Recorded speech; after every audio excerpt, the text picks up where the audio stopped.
Hey guys, welcome back to the channel, or hi if you're new. My name's Kat, I'm a freelance illustrator and Copic enthusiast. I also happen to be a Copic ambassador, and I've been an ambassador since 2017, and around that time is when I found out that Copic make empties. It's one of the coolest things I think they do, so it's like empties of all of the markers and also empty ink cartridges. And why I think this is cool is because it allows you to make your own custom Copic colours. I've been dying to make my own custom colours since then. Obviously it's taken me a little bit of time to get around to doing it, but I really wanted to film it for you guys so you could also see how to do it yourselves. So this is a Copic hex chart. These are really useful because they show you what colours are very similar to each other rather than showing you in a layout that only shows you the Copics within their colour families. And so they're really useful because they stop you from accidentally buying fairly identical colours. And they're useful to me today because I'm going to use it to work out what colours I want to mix together to create my custom colours. I'll be honest, I don't remember why I'm pointing at the pink colour, but that purple is one of my favourites. That's the fluoro purple and I love it. It just happens to be a little bit too bright quite often for when I'm wanting to use it in shadows and stuff. So I'm definitely going to be using that one today.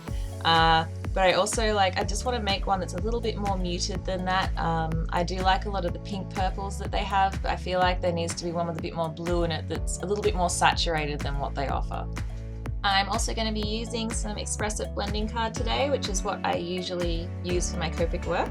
And I'm going to use it to swatch all of my mixes on so I can see exactly what colour I'm getting. I'm also going to be using some cotton tips to mix and swatch with, and also this little jar that I think might have had relish in it at one point. I'm going to use that to mix in. I've decided I'm definitely going to be mixing B41. I'm not quite sure which purple I want to use yet, whether it's V15 or V12. So I'm going to swatch both and see how they blend and sort of see what kind of purples they make together. And I decided to go with V12 just because the colour's just a little bit brighter and lighter for what I'm wanting to use it for. So I'm just going to jump right into it, as Philly D would say.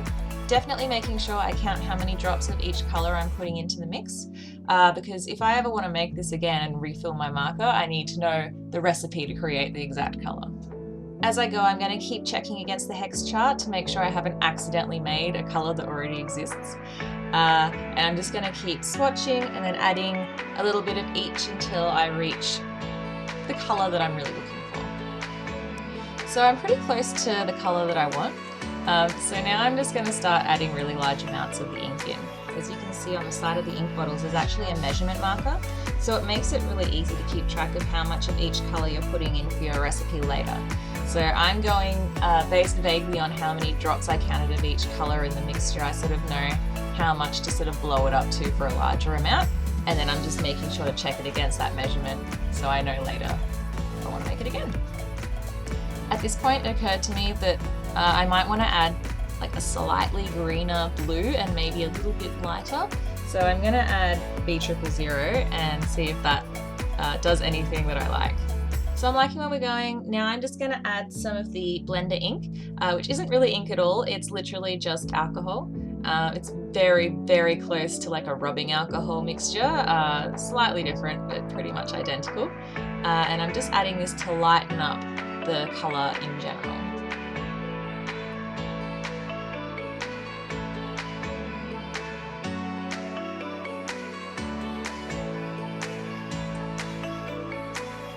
So now that I have a colour that I really like, I'm going to use a syringe and I'm going to transfer it into the ink bottle and fill up an empty sketch marker.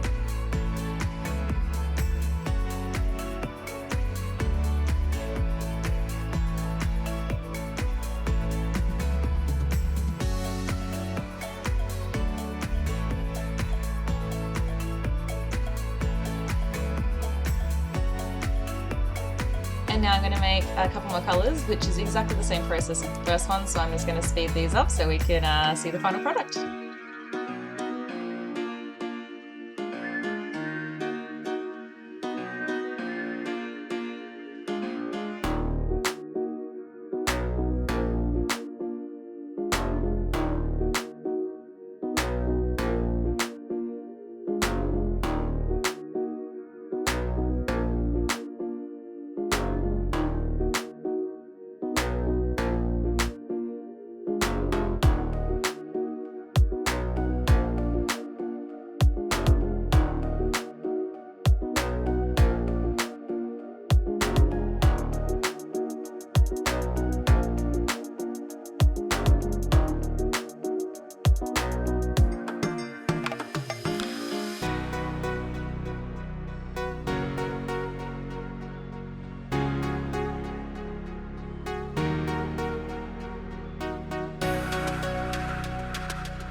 also made some coloured tops for these using the ink on some tissue, and then I applied it to the marker and the ink container with some clear nail polish just to make life easier for when I'm trying to see what colours I'm looking for. I've also written down the recipe for each of these colours on the sides of their ink container, so in future if I need to make them again when I've used this batch up, I can. Feel free to pause this if you're interested in making these colours for yourself. I actually ended up making a couple more colours after filming this video as well, so here's all of them sort of working together or attempting to work together. And that's it guys, that's how simple it is to make your own custom Copic colours. I hope this was useful to you and you enjoyed the video, and if you made your own colours, please tag me in them, I'd love to see them. And if you want to see more of my work, or my actual work, seeing as you didn't see any of it in this, you can follow me on all my social medias, which are linked down below. And if you liked this video, please give it a thumbs up and check out some of my other videos. I've got heaps of Copic stuff and lots of other fun stuff, and if you like those videos, please subscribe, I'd love to have you. And yeah, I'm going to try a new thing and see if I can sort of get into a groove with uploading, so I'm going to attempt to upload every second Friday afternoon around sort of 3-4 p.m. Eastern time in America, which is very early, sort of like 8 a.m. Saturday morning Australian time. And we'll see if I can keep to a schedule and how that helps grow the channel, hopefully. So I will see you guys in 2 weeks. If you don't see me then, give me a bit of a kick up the bum and tell me to get my butt into gear and make a video for you, okay? Until then, I'll see you guys later. Have a good week, have a good 2 weeks. I'll see you then. Bye!